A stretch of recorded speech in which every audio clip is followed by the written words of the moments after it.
बहुत common question मैं सुनता हूँ लोगों के मुँह से कि हाथ में रेखाएँ नहीं है मतलब भविष्य नहीं हो सकता, ऐसी बात नहीं है। तो कुंडली में धन प्राप्ति का कैसे योग समझ सकते हैं? मतलब कोई आदमी और अति विकसित होने से क्या होता है, फिर किसी भी चीज़ का अति जो होता है वो नुकसान होता है। जुपिटर आपका स्ट्रॉन्ग है तो प्रोफेसर बन सकते हैं, लेक्चरर आप बन सकते हैं, टीचर बन सकते हैं, स्पिरिचुअल गुरु बन सकते हैं, मंदिर या ट्रस्ट रिलेटेड ट्रस्टी जैसे होते हैं वो भी जुपिटर वाले होते हैं। तो कहीं ना कहीं वो सब एरिया जुपिटर में आता है। फिर शुक्र लग्जरी रिलेटेड आइटम को रिप्रेजेंट करता है, उसका कारक है बेसिकली। ये चीज़ें जो भी हमारी लाइफ में यूज होती है, चाहे अच्छा वाहन हो, चाहे लग्जरियस आइटम जो भी हम खरीदते हैं, फर्नीचर हो गया, है ना, अच्छे हैं हाथ में, मतलब ये ऊपर के 4 और नीचे के 2 पर्वत अगर आपके अच्छे दिख रहे हैं तो सीधी सी बात है आपका जीवन तो अच्छा ही बीतेगा। आपके पास यदि कोई आएगा तो किसी न किसी माध्यम से वो कुछ ना कुछ लेके ही जाने वाला। नमस्कार, मैं चिन्मय क्वांटम डिजिटल के फिर एक नेक्स्ट एपिसोड में एक नए मेहमान के साथ फिर उपस्थित हुआ हूँ।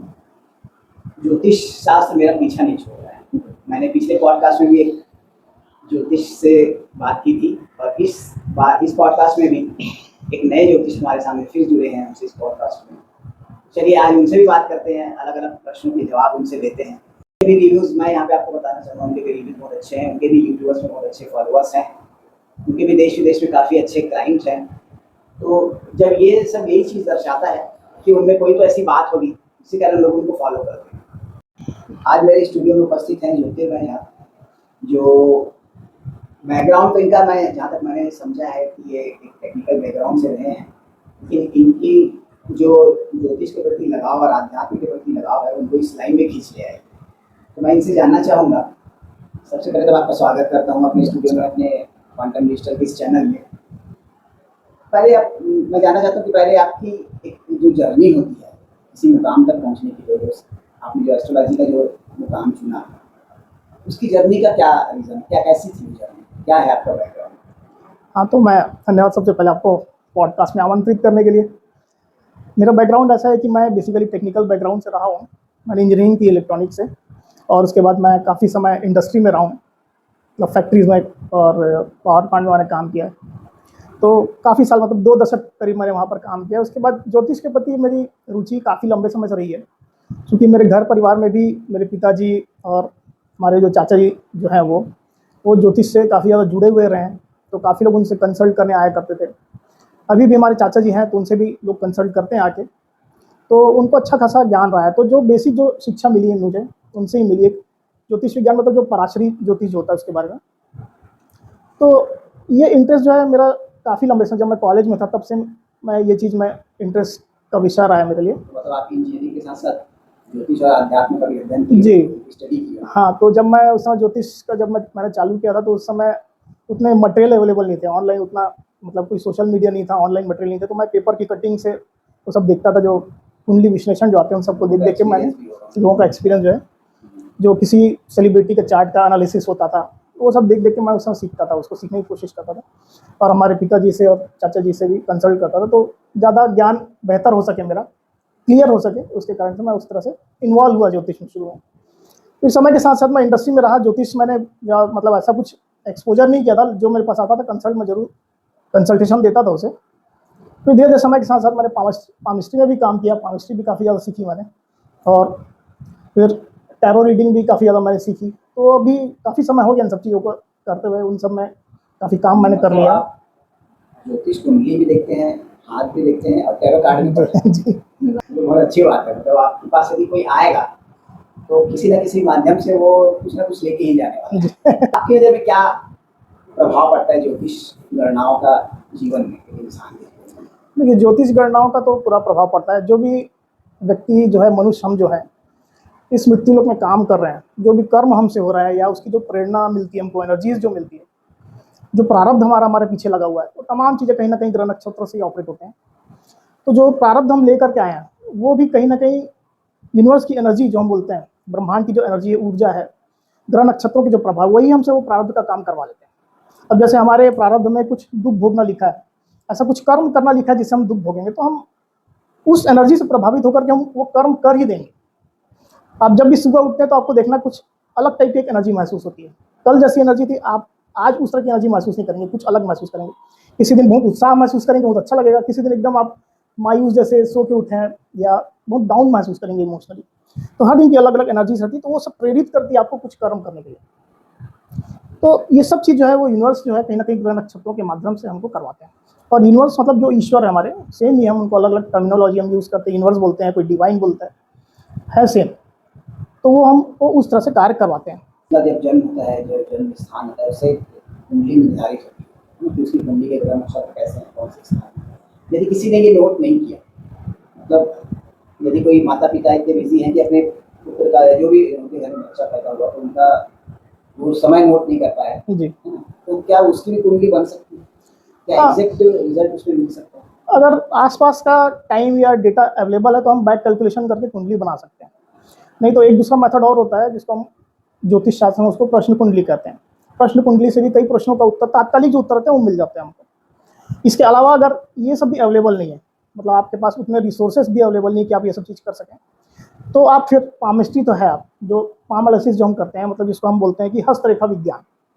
हस्तरेखा विज्ञान से आप काफ़ी कुछ इन्फॉर्मेशन ले सकते हैं, काफ़ी कुछ जान सकते हैं अपने बारे में। जिस प्रकार से हम एस्ट्रोलॉजी से, ज्योतिष विज्ञान से जान सकते हैं, उसी प्रकार से हम हस्तरेखा विज्ञान से भी जान सकते हैं। तो इसमें भी आपको सारी चीज़ें मिलेंगी, बशर्ते आपको कोई अच्छा बताने वाला या उसको समझाने वाला मिलना चाहिए। इस प्रकार का ज्योतिष, इस प्रकार का हस्तरेखा विशेषज्ञ अगर आपको मिले, तो आप ये सारी इन्फॉर्मेशन ले सकते हैं। मैंने बीच में कहीं पढ़ा था कि जिनके हाथ में रेखाएँ नहीं होती, कुछ अच्छे ऐसे बच्चे पैदा हुए थे यूएस में, जिनके हाथ में रेखाएँ नहीं थी या एकदम डल थी, समझ में नहीं आ रहा, तो क्या उनका भविष्य नहीं हो सकता? ये बहुत कॉमन क्वेश्चन मैं सुनता हूँ लोगों के मुँह से कि हाथ में रेखाएँ नहीं है मतलब भविष्य नहीं हो सकता, ऐसी बात नहीं है। जैसे हम कंप्यूटर है, कंप्यूटर में क्या होता है कि एक सीपीयू होता है और एक मॉनिटर होता है। तो हम सीपीयू को अगर बंद कर दें, हम वहीं से डिस्प्ले देख रहे हैं सब चीज़ का, जो भी कंप्यूटर में जो चीज़ ऑपरेट हो रहा है सब सीपीयू देख रहे हैं। उसका डिस्प्ले बंद कर दें तो क्या अंदर का सीपीयू का प्रोसेस बंद हो जाएगा? नहीं होगा, सीपीयू अपना काम करता रहेगा। उसी प्रकार जीवन हमारा सीपीयू की तरह, वो काम कर रहा है, आप उसको देखें ना देखें अलग बात है। सामने वाला देख पा रहा नहीं देख पा रहा अलग बात है, आप उसको बंद कर दीजिए। आपने जो टास्क एग्जीक्यूट कर रहे हैं जो आप, वो सीपीयू कर रहा है अपना बैक एंड में, आपको भले नहीं दिख रहा है। उसी प्रकार से है पामिस्ट्री, जिसका हाथ नहीं भी है, तो हाथ नहीं होने से भविष्य नहीं होगा ऐसा नहीं है, भविष्य तो उसका है, हाथ केवल उसका प्रतिबिंब है। अच्छा। जो आप भविष्य लेके आए हैं या प्रारब्ध लेके आए हैं या जो आप कर्म कर रहे हैं अभी, अच्छा बुरा जो भी कर रहे हैं, उससे हाथ की रेखाएं अगर चेंज हो रही है, तो वो सिर्फ आपके हथेली में जो रिफ्लेक्ट हो रही है वो फिर उसका रिफ्लेक्शन है, प्रतिबिंब है। ये नहीं कि हाथ या हथेली नहीं है तो आपका भविष्य नहीं होगा, ऐसा बिल्कुल भी नहीं है। भविष्य तो आपका काम कर ही रहा है, भले आपका हाथ ना हो या और भी कोई अंग हो सकता ना हो। कुंडली में आजकल लोग सबसे ज्यादा जो जानना चाहते हैं, एक है कैरियर और दूसरा है धन। तो कुंडली में धन प्राप्ति का कैसे योग समझ सकते हैं? मतलब कोई आदमी अपने बारे में नहीं जानना चाहेगा कि उसके जीवन में कितना धन है या आने वाला है या किसी प्रकार कोई हानि होने वाली है, क्या इसको पता कर सकते हैं? एक आम आदमी क्या पता कर सकता है? हाँ, आम आदमी मतलब थोड़ा अगर उसको अभ्यास हो हस्तरेखा का तो आसानी से देख भी सकता है या प्रिडिक्ट कर सकता है। थोड़ा इसके लिए अभ्यास की आवश्यकता है। मुख्य चीज़ क्या है कि यहाँ पर मुख्य चीज़ हमारे जीवन में होता है धन। अभी धन को हम अच्छे से देखना आना चाहिए, पहली बात तो ये। तो उसके लिए थोड़ा अभ्यास की और थोड़ा ज्ञान की भी आवश्यकता होती है। हर आदमी इस तरह से उसको प्रिडिक्ट नहीं कर सकता। अब आपने पूछा कि धन की स्थिति कैसी होगी, तो सबसे पहली बात है कि धन की स्थिति तब आपकी अच्छी होगी, पहली बात तो ये कि जब आपकी ओवरऑल स्थिति अच्छी हो। या तो आप अच्छे घर परिवार में जन्मे हो जो फाइनेंशियली साउंड हो, तब आपकी धन की स्थिति अच्छी होगी। या तो आप भले ही सामान्य परिवार में जन्मे हो पर अच्छा भाग्य, अच्छा प्रारब्ध लेके आप पैदा हुए हो, तो आप अपने मेहनत से, अपने सामर्थ्य से या लोगों के सहयोग से, जैसा भी हो, आप धन जमा कर लेंगे। तो अलग अलग स्थिति के हिसाब से होता है। अगर आप मान लीजिए अच्छा धन लेकर के पैदा हुए हैं या अच्छी लाइफ लेकर के पैदा हुए, इस तरह का प्रारब्ध लेके, पहली बात तो ये कि हस्तरेखा में हम 4 पर्वत देखते हैं। यहाँ पर पर्वत होते हैं, ये जो उंगली है, इसके नीचे पर्वत इसको बोलते हैं। जैसे ये फर्स्ट फिंगर है, जुपिटर की फिंगर है, जुपिटर के नीचे जुपिटर का पर्वत है। ये सैटर्न फिंगर है, सैटर्न के नीचे सैटर्न का पर्वत है, शनि का। ये सूर्य का है, ये बुध का है, ये शुक्र का है। इस तरह से हम देखते हैं। अब इसमें क्या होता है, जो हस्तरेखा में अगर ये पर्वत चारों अगर जो है काफ़ी उठे हुए दिखाई दे रहे हैं, अगर पावरफुल दिखाई दे रहे हैं और इसमें अशुभ संकेत नहीं है, अशुभ साइन नहीं है, मतलब जैसे क्रॉस नहीं है या कुछ इस तरह का अशुभ साइन है ना, योग का साइन नहीं है, इस तरह का अगर साइन नहीं है तो ये पर्वत अच्छे माने जाएंगे। तो अगर आप अच्छा भाग्य लेके, अच्छा प्रारब्ध लेके पैदा हुए हैं, आप अच्छे घर में पैदा हुए हैं या आप अच्छा प्रारब्ध लेकर के पैदा हुए और उसको अपने कर्म के माध्यम से आप डेवलप कर रहे हैं, तो डेफिनेटली ये पर्वत को आपको सबसे पहले देखना। तो ये चारों पर्वत और ये नीचे के 2 पर्वत, ये चंद्रमा का है, ये शुक्र का है। तो ये सबसे पहले देखा जाता है पर्वत की स्थिति क्या है। अगर पर्वत की स्थिति अच्छी है, ज़्यादा पर्वत अगर आपके अच्छे हैं, तो आपका प्रारब्ध अच्छा है, आप अच्छी लाइफ लेके पैदा हुए हैं। ये पहली बात यहाँ पे हम देख सकते हैं। तो सबसे पहली बात तो ये है पर्वत देखना है। दूसरा है कि आपके इसका रंग कैसा है पाम का। अगर आपके पाम का रंग जो है वो गुलाबी है, पिंक, हल्का पिंक, ज्यादा नहीं रहेगा, तो ये क्या है, मनी अट्रैक्ट करता है। अगर पिंक नहीं है तो मनी अट्रैक्ट नहीं करता। अच्छा। इसका सीधा सीधा हमारे फिजिकल बॉडी से भी कनेक्शन होता है, क्योंकि जो स्वस्थ व्यक्ति होता है उसका हाथ पिंक होता है, और जो स्वस्थ व्यक्ति होता है वही धन कमा सकता है और अच्छी जिंदगी अपनी बना सकता है। जो खुद अस्वस्थ रहेगा उसके लिए फिर काम करना मुश्किल रहता है और उतना वो सक्सेसफुल नहीं रह पाता। इसके कारण से जब हाथ आपका पिंक होता है तो उससे भी आप धन अट्रैक्ट कर पाते हैं। ये चीज है। मतलब मेरा तो पिंक है, लग रहा है क्या पिंक है? हाँ पिंक है आपका, ये पिंक है। अब इसमें पिंक में आपको सारे पर्वतों की स्थिति देखनी है। जैसे मैंने आपको कहा, तो ये आपका मूल बात ये हो गई। इसके बाद फिर हम धन रेखा में आते हैं। धन रेखा या धन से रिलेटेड जो भी साइन है हमारे हाथ में उसके बारे में हम तब उसके बाद देखते हैं। और कुंडली में धन का योग कैसे देखते हैं? ये तो आपने ऑनेस्टी का बताया, कुंडली में क्या कैसा रहता है? कुंडली में क्या होता है, धन का योग जो होता है वो भी हम अलग अलग तरीके से देखते हैं। सबसे पहले तो आपका कुंडली में लग्न जो है, लग्न और लग्नेश दोनों बलवान होना जरूरी है, क्योंकि जो धन आप कमाएंगे या भोगेंगे उसके लिए आपके लग्नेश को बलवान होना जरूरी है। जैसे कि आपका कन्या लग्न है, मतलब कुंडली में बीच में सबसे पहले भाव में 6 लिखा हुआ है, कन्या राशि होती है 6 नंबर, तो वहां पर जब पहले भाव में 6 लिखा हुआ तो कन्या लग्न हो गया, तो लग्नेश आपके उसके स्वामी कन्या के बुध हो गए। आपको बुध की स्थिति देखनी है कि कहाँ पे बैठे हैं। बुध अगर अच्छी स्थिति में बैठे हुए हैं, मतलब केंद्र में बैठे हैं, त्रिकोण में बैठे हुए 1, 5 और 9 में बैठे हैं, केंद्र में बैठे हैं 1, 4, 6, 1, 4, 7 और 10 में, इस भाव में बैठे हैं तो बली होंगे। अगर बुध के ऊपर कोई शुभ ग्रह की दृष्टि पड़ रही है, जैसे बृहस्पति की पड़ रही है, शुक्र की पड़ रही है, चंद्रमा की पड़ रही है, तो बुध बली होंगे, अच्छा फलकारी रहेंगे वो। बुध में है, उच्च राशि में कन्या में बैठे हैं, मित्र राशि में बैठे हैं, स्व राशि में बैठे हैं, मिथुन में है, तो वो आपको अच्छा फल करेंगे। तो पहले तो लग्नेश को देखना है कि भाई आप योग तो आपके में पूरा बना हुआ है, पर आप भोग सकते हैं क्या उसको? अगर आपका शरीर ही खराब है, आप अस्वस्थ ही पड़े हुए हैं और सारे राजयोग आपके कुंडली में लिखे हुए हैं, तो उसको आप भोग नहीं सकते।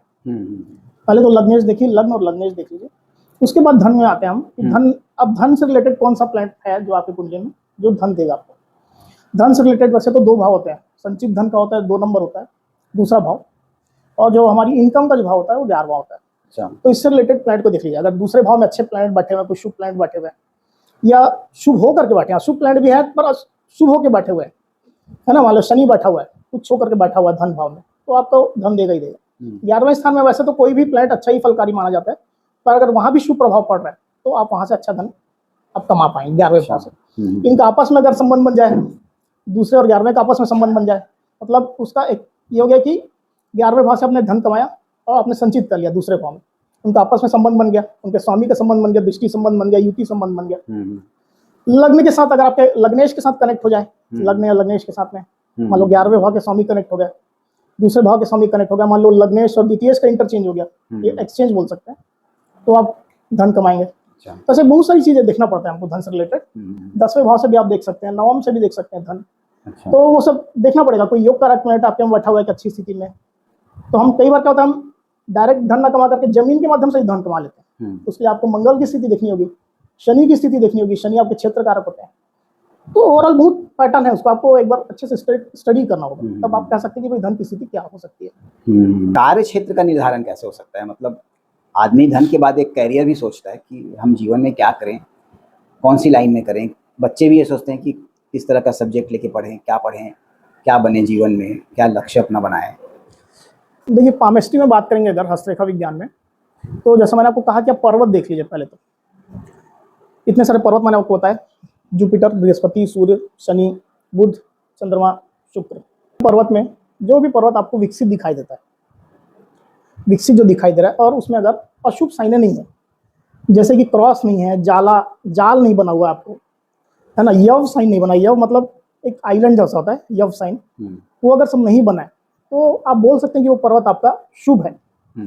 तो और उठा हुआ अगर है, जैसे मैंने आपको कहा, तो उससे रिलेटेड आप काम कर सकते हैं, वो आपको अच्छा रिजल्ट देगा। मतलब जो पर्वत ज्यादा उभरा हुआ है, हाँ उभरा हुआ है, उसको उतना स्ट्रांग मान सकते हैं, इतना उसको स्ट्रांग मानना चाहिए। हाँ। अब इसमें क्या होता है, कई बार अति विकसित भी जाता है पर्वत अति विकसित होने से क्या होता है, फिर किसी भी चीज का अति जो होता है वो नुकसान हो जाता है। तो व्यक्ति को जैसे कोई लग्जरी का आदी है, पर उसको इतनी लग्जरी मिली हुई है कि ज्यादा ही भोग विलास में वो लिप्त हो चुका है, तो वो उसके लिए नुकसानदायक हो जाएगा। तो इस प्रकार से थोड़ा देखना चाहिए कि विकसित हो पर्वत, अच्छा हो, शुभ साइनें हो अगर तो और अच्छा है, अशुभ सानी तो बिल्कुल नहीं होनी चाहिए, तो उससे रिलेटेड काम व्यक्ति कर सकता है। अच्छा, तो यदि किसी को जानना है कि सपोज कोई स्कूल में पढ़ने वाला बच्चा है, उसको समझना है कि कौन सा सब्जेक्ट लिया जाए या किस फील्ड में करियर बनाया जाए, तो वो कैसे समझ सकता है अपने कुंडली को जैसे देख के? जैसे कि कारक होते हैं, जैसे मैंने बोला कि जुपिटर माउंट अगर आपका अच्छा है, तो ये सब ग्रह किसी न किसी चीज के कारक है। जैसे जुपिटर हो गया हमारा आध्यात्मिक ज्ञान का कारक है, हाँ। पूजा पाठ मंदिर का कारक है। जुपिटर आपके खाने खिलाने का भी कारक है। जो जुपिटर से प्रभावित लोग जो होते हैं वो खाना भी पसंद करते हैं और खिलाना भी पसंद करते हैं। तो खाना खिलाने से रिलेटेड अगर आपका स्टडी पढ़ाई लिखाई में बोलो, जैसे होटल मैनेजमेंट हो गया, एक स्ट्रीम ही हो जाता है। ज्ञान से रिलेटेड हो गया, अगर आप प्रोफेसर बनना चाहते हैं, जुपिटर आपका स्ट्रांग है तो प्रोफेसर बन सकते हैं, लेक्चरर आप बन सकते हैं, टीचर बन सकते हैं, स्पिरिचुअल गुरु बन सकते हैं, मंदिर या ट्रस्ट रिलेटेड ट्रस्टी जैसे होते हैं वो भी जुपिटर वाले होते हैं। तो कहीं ना कहीं वो सब एरिया जुपिटर में आता है। अच्छा, होटल का रिलेटेड हो गया, खाने खिलाने का, जैसे मैंने आपको कहा, गारमेंट जो है आपका जुपिटर में आता है, तो उससे रिलेटेड आप काम कर सकते हैं, वो उसका कारक है जुपिटर। उसी प्रकार से जैसे आपका शुक्र, मान लीजिए शुक्र अगर आपका उठा हुआ है, अच्छा विकसित है, ज्यादा जाल नहीं है उसमें, तो शुक्र में क्या होता है, फिर शुक्र लग्जरी रिलेटेड आइटम को रिप्रेजेंट करता है, उसका कारक है बेसिकली। तो लग्जरियस चीजें जो भी हमारी लाइफ में यूज होती है, चाहे अच्छा वाहन हो, चाहे लग्जरियस आइटम जो भी हम खरीदते हैं, फर्नीचर हो गया, है ना, इलेक्ट्रॉनिक्स आइटम भी आते हैं उसमें अच्छे लग्जरियस जो आते हैं। और उसके अलावा लेडीज रिलेटेड जो भी सामान होते हैं, जैसे हमारे सौंदर्य के जो सामान होते हैं, ब्यूटी पार्लर, क्या बोलना चाहिए उसको, ब्यूटी प्रोडक्ट्स वाले, तो वो सब इसमें आ जाते हैं, है ना। इसके अलावा कला संगीत सब हमारे शुक्र के एरिया में आते हैं। शुक्र आपको अच्छा अकाउंटेंट भी बनाता है, शुक्र आपको अच्छा डॉक्टर भी बनाता है, तो वो सब चीजें भी आपके शुक्र से हम देख सकते हैं। अच्छा, तो शुक्र विकसित हो, अति विकसित नहीं होना चाहिए। जैसे मैंने कहा कि अति विकसित होने से कहीं ना कहीं नुकसान है। तो उस तरह से हम उस पर्टिकुलर ग्रह का कारकत्व तो देख सकते हैं कि कोई किस फील्ड का वो कारक रखता है। तो वो कौन से, मतलब कुंडली में कौन सी जगह, मतलब कौन सा स्थान देखा जाता है करियर का? 10वां स्थान देखा जाता है। 10वां स्थान, मतलब 10वें स्थान में यदि कौन सा ग्रह बैठा है, उसके हिसाब से उसकी दिशा तय हो सकती है। 10वें स्थान में जैसे जो प्लैनेट बैठा हुआ है, सबसे पहला प्रभाव तो उसका पड़ेगा 10वें स्थान में। 10वां स्थान कार्य क्षेत्र का होता है। जो प्लैनेट बैठा है सबसे पहले तो वो अफेक्ट करेगा आपके कार्य क्षेत्र को, ठीक है। अब इसका माइन्यूट लेवल में अगर हमको जाना है, सूक्ष्म लेवल में, तो हमको नवांश कुंडली देखना पड़ेगा कि नवांश कुंडली में जो हमारा 10वें का जो प्लैनेट बैठा है वो किस नवांश में बैठा है, उसका स्वामी कौन है, उसकी पोजीशन क्या एक्चुअल में अच्छी है, लग्न कुंडली में अच्छी है, नवांश में अच्छी है, तो उससे रिलेटेड व्यक्ति काम करेगा। अगर 10वें भाव में, लग्न कुंडली में 10वें भाव में कोई ग्रह नहीं है, तो जो आपका दशमेश जो है, मतलब 10वें स्थान का जो स्वामी है, जैसे आपका मेष लग्न में 10वें स्थान का स्वामी मकर राशि बनती है, मकर राशि का स्वामी शनि होता है। तो शनि आप पोजीशन देख लीजिए।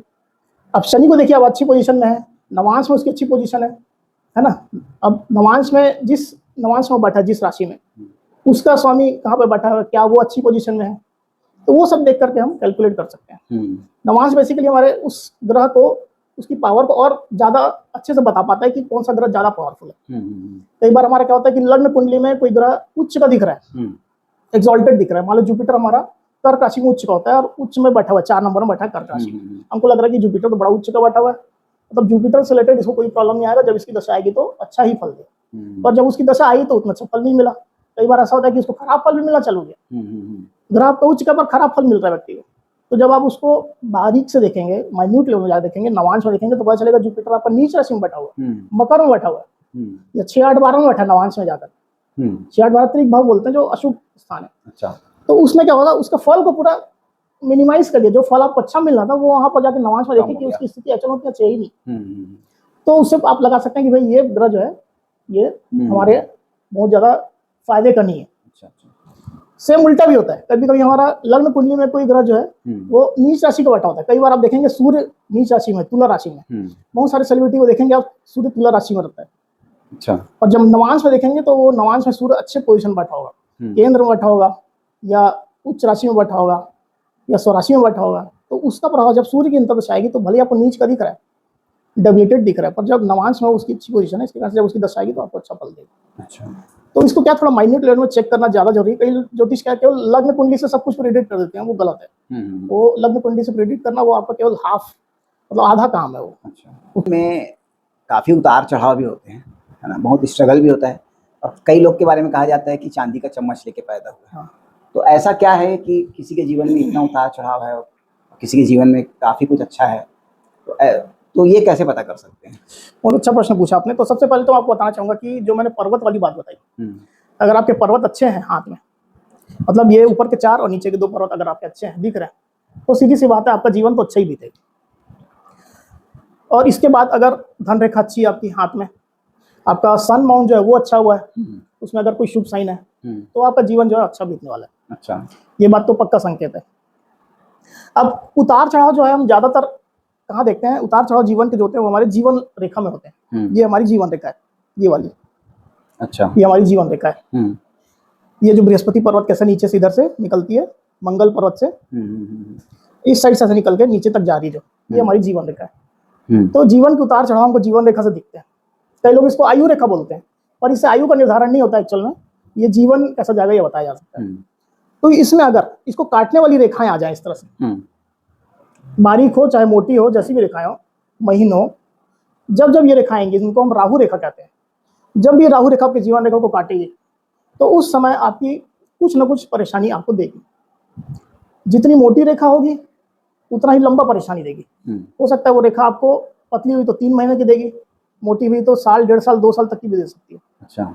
तो इतना ड्यूरेशन में आपको राहु रेखा जब भी काटेगी तो आपको पाएगी बात तो निगेटिविटी देगी, डिप्रेशन देगी, पैसे का नुकसान देगी, कुछ असफलता देगी। और अगर मेजर राहु लाइन है, मतलब मोटी है, लंबी है, मतलब लंबी काट रही है, मतलब जीवन रेखा से आगे होते हुए पूरा ऐसा लंबा ट्रेवल की, जीवन रेखा से आगे बढ़ी, मस्तिष्क रेखा हुई काटी, इस तरह से आगे बढ़ के और आगे निकल गई, तो उसका इम्पैक्ट और ज्यादा गहरा होगा। अच्छा। मतलब उतनी बड़ी नुकसान बोलिए या उतना बड़ी असफलता बोलिए, वो आपको उस समय देखने को मिलेगा। पर राहु रेखा के बाद जितने भी पीरियड की वो रेखा है, मान लीजिए ज्यादा 1 साल की भी अगर है या 1.5 साल की है, वो 1.5 साल तक आपको निगेटिविटी देगी ही देगी, ये कंफर्म है। जैसे ही वो रेखा निकली, मतलब वो आप उस स्टेज को क्रॉस करके आगे बढ़े, उसके बाद आपका जीवन फिर से वैसे ही सामान्य होना शुरू हो जाएगा, फिर वैसे हम नॉर्मलाइज होना चालू हो जाएंगे। अच्छा। उतने पीरियड में आपको कष्ट देगी, ये कंफर्म बता रहा हूँ। अच्छा। इसमें पैसे का भी नुकसान है, पैसे का नुकसान देगी, असफलता देगी, ज्यादा बड़ी, ज्यादा इंपैक्टफुल है तो जॉब जा सकती है, बिजनेस में नुकसान हो सकता है, बिजनेस बंद हो सकता है। बड़े लेवल में बोल रहा हूँ, छोटे में फिर आपको जैसे छोटा मोटा नुकसान हो गया, मान लो आप 50 लाख कमाते हैं, 50 लाख आपने जमा करके रखा हुआ है, कहीं इन्वेस्ट किया 10 लाख रुपए, वो 10 लाख पूरा डूब गया। शेयर मार्केट में आपने डाला, शेयर मार्केट में 5 लाख रुपए डाला, पूरा डूब गया। तो इस तरह का नुकसान राहु रेखा दे देगी। तो इसी कारण राहु रेखा जब भी है, जिस एज में है पर्टिकुलर, उस एज में शेयर मार्केट या इस तरह के कोई भी अगर जुआ, सट्टा, लॉटरी, इस टाइप का कुछ भी है, तो वहां पर पैसा लगाने से बचना चाहिए। ये तो नुकसान। हीरो के जो खानदानी अमीर होते हैं, जो चांदी का चम्मच लेके पैदा होते हैं, उनके हाथ में या उनकी कुंडली में ऐसा क्या होता है? हाँ, तो अमीर लोग जो होते हैं उनकी कुंडली में सबसे पहली बात तो शुभ साइन होनी चाहिए। कुंडली की नहीं, मैं पहले पाम की बात करता हूँ। हथेली में शुभ साइन होना जरूरी है। शुभ साइन कौन सी होती है? फिश साइन, मछली की जो साइन होती है वो शुभ मानी जाती है बहुत ज्यादा। और ये जब मछली की साइन हमारे सूर्य पर्वत में हो, सूर्य पर्वत मतलब first finger, middle finger, ring finger, ring finger के नीचे वाला जो पर्वत है ये सूर्य पर्वत है, सन माउंट बोलते हैं। इसमें अगर फिश साइन बनी हो, और फिश साइन जितनी लंबी हो, जितनी पतली हो, बारीक हो, पतली मतलब चौड़ाई लिए नहीं होना चाहिए, पतली हो मतलब तीखी हो, तीखी बोलना चाहिए, समझ गया। अगर इस तरह की फिश साइन है, शार्प, और जितनी लंबी होगी वो उतना ही ज्यादा आपको पैसा देगी। अच्छा। अगर लंबी फिश साइन है तो आपको और पत्ती भी बना सकती है। बहुत लंबी लंबी साइन जो बहुत अमीर लोग होते हैं उनके हाथ में तो फिश साइन ये सूर्य की उंगली से चालू होकर के यहाँ नीचे वाला जो ये जो फैलेंज है वहां से चालू होकर के पूरी सन माउंट तक ऐसी लंबी फिश साइन रहती है। तो ये उनके अकूत संपत्ति का प्रतीक है, मतलब ये उनके कई पीढ़ियों से चला आ रहा है और कई पीढ़ियों तक चलेगा। अच्छा। तो ये इस तरह से अमीरों के हाथ में ऐसी साइन होती है, फिश साइन। सर्वाधिक पैसा देने वाली यही साइन है, ये पैसा देती है। अगर आप बोलेंगे कि किस फॉर्म में आपको प्रॉफिट दे रही है, तो पैसा देती है सीधा सीधा। अगर कोई बच्चा सामान्य घर में पैदा होता है या गरीब घर में पैदा होता है और अगर ऐसी इस तरह की फिश साइन उसके हाथ में बन जाए या उस तरह की फिश साइन उसके हाथ में ऑलरेडी हो, छोटी भी हो सकती थोड़ी, बहुत बड़ी हो ना भी हो, तो वो जैसे ही पैदा होगा उसके घर में समृद्धि आना शुरू हो जाती है। उसके बाद पैदा होते साथ ही उसके घर में समृद्धि आना शुरू हो जाती है। देखिएगा आप, कई लोग बोलते हैं कि ये बच्चा हमारे पैदा हुआ, हमारे जो उनके पिताजी उनका प्रमोशन हो गया, उनका बिजनेस चलने लग गया। क्यों होता है? कि उसके हाथ में फिश साइन कहीं ना कहीं होगी। वो बच्चा फिश साइन फॉर्म में देती है। फिश साइन जो है काफी पैसा देती है, आपको समृद्ध बनाती है और अमीरों के हाथ में रहती जाती है। और दूसरा इससे भी आप पैसा देने वाली एक साइन है, वो होती है मंगल पर्वत में जब आपकी फिश साइन बन जाए। ये मंगल पर्वत है, ये वाला जो ये बुध पर्वत, इसके नीचे मंगल पर्वत, चंद्रमा और बुध के बीच में मंगल पर्वत होता है। हाँ। यहाँ पर जब ये बाहरी मंगल बोलते हैं इसको, ये अंदरूनी मंगल है, ये बाहरी मंगल है। अच्छा। जब बाहरी मंगल में फिश साइन बन जाएगी, अगर यहाँ मिल जाती है, हालांकि बहुत रेयर होती है, ज्यादा नहीं आती है, तो ये जमीन आपको बहुत देती है। मतलब पैसा डायरेक्ट नहीं देती, ये जमीन देती है आपको, प्रॉपर्टी देती है। या आप कहीं जमीन में पैसा लगाए हैं और देखिएगा, ये व्यक्ति अगर जिसके यहाँ पे फिश साइन होगी मंगल पर्वत में, वो अगर कहीं पैसा से जमीन लेगा तो रातों रात उसकी जमीन का वैल्यू बढ़ना शुरू हो जाएगा। हो सकता है कहीं वहाँ गवर्नमेंट का प्रोजेक्ट चालू हो जाए, कुछ ऐसा हो जाए जिससे जमीन का रेट 2 गुना हो जाए, 3 गुना हो जाए, कई गुना हो जाए। तो जिसके यहाँ पे फिश साइन होगी वो उसके हाथ में, उसके साथ ऐसा होगा। तो मंगल की ये जो फिश साइन है वो सूर्य की फिश साइन से ज्यादा लाभ देती है, पर कैश में नहीं देती है, जमीन के प्रॉपर्टी के रूप किसी और साधन के थ्रू वो प्रॉपर्टी के रूप में देती है, प्रॉपर्टी के जमीन ज्यादा देती है। किसी के हाथ में रेखाएं बहुत स्पष्ट नहीं है ना, तो क्या अपने कर्मों के द्वारा वो अपना भविष्य बना सकता है? ऐसा नहीं होता, कुछ ना कुछ रेखा तो रहती है। अगर किसी क्षेत्र में, जैसे किसी की धन रेखा नहीं है, अभी हमने धन रेखा की बात की नहीं है, पर धन रेखा बता दूं, अगर किसी हाथ में धन रेखा नहीं है, मतलब इसका ये नहीं कि उसके हाथ में धन नहीं आएगा। हाँ, धन रेखा खराब है, दिख रही आपको खराब है, फैली हुई धन रेखा है, चौड़ी हो गई है धन रेखा आपकी, अलग बात है, वो आपको खराब स्थिति दे सकती है। पर अगर धन रेखा ही नहीं है, स्पष्ट नहीं है, मतलब धन रेखा मान लीजिए नहीं है उसके हाथ में, तो भी आपको वो धन देगा। वो उस केस में क्या होता है कि व्यक्ति को एक डायरेक्शन में नहीं जाना है, प्रारब्ध उसको एक डायरेक्शन में लेकर के नहीं जा रहा कि भाई तुमको यही काम करना है, उसके लिए पूरा आसमान खुला है, वो चाहे जो काम करे उसमें सफलता उसको मिल सकती है। अच्छा। तो स्पष्ट रेखा नहीं होना, एक तो ये मतलब उतना ये नहीं है, सामान्य नहीं है, रेखाएं क्लियरली पता चल जाती है किस तरह की है। पर हाँ, अगर बारीक भी है, हल्की भी है, तो भी उसका प्रभाव रहता है, उसका अलग प्रभाव रहता है। बहुत बारीक है तो उसका अलग प्रभाव रहेगा, पतली है, धन रेखा पतली है, सुई की तरह है, तो वो बहुत अच्छी मानी जाती है। जहाँ चौड़ी हो गई, फैल गई, तो वो फिर थोड़ी खराब हो जाती है। गहरी हो गई तो खराब मानी जाती है। तो इस तरह से अलग अलग चीजें आती है इसमें। जीवन रेखा जैसे बहुत चौड़ी आपकी, तो आपका एनर्जी लेवल कम है, मोटी है, जीवन रेखा से फैली, कई लोग की बहुत मोटी रहती है, तो उनका एक तो मोटापा ज्यादा होता है, शरीर स्थूल होता है, ज्यादा एनर्जी नहीं रहती शरीर में। जितनी पतली रहेगी आपकी जीवन रेखा, उतनी एनर्जी रहेगी आपके अंदर। एकदम पतली नहीं होना चाहिए, एकदम पतली में तो फिर आप एनर्जी को तरस जाएंगे। पर हाँ, नॉर्मल पतली है तो आपके शरीर में एनर्जी रहेगी, आप स्फूर्तिवान रहेंगे, फटाफट आपका काम होंगे। तो इस तरह से रेखाएं देख सकते हैं हम। और दूसरी बात, कर्म के बारे में आपने जो पूछा, तो कर्म तो जो आप कर्म कर रहे हैं उसको अच्छे उद्देश्य के साथ में करिए, और जितना हो सके भगवान को समर्पित करके करिए। अच्छे कर्म करते जाइए, रेखाएं चेंज होती है, रेखाएं बदलती रहती है।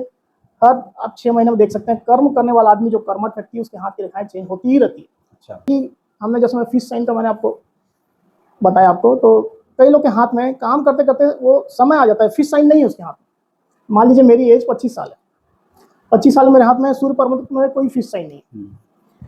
30 साल आते आते वो फिश साइन अचानक से लाइनें मिलनी शुरू हो जाएंगी और फिश साइन बननी शुरू हो जाएगी। 1-1.5 साल और देखेंगे तो उसमें फिर आपको मछली पूरी बनी हुई नजर आएगी, और उसके 4-6 महीने में या 1 आध साल में देखिएगा उसका फल भी मिलना चला जाएगा। और उसके बाद व्यक्ति का जो कल के दिन में 15,000 रुपये महीना कमाता था, सडनली उसके पास 5 लाख रुपये महीना आना चल जाएगा। अच्छा।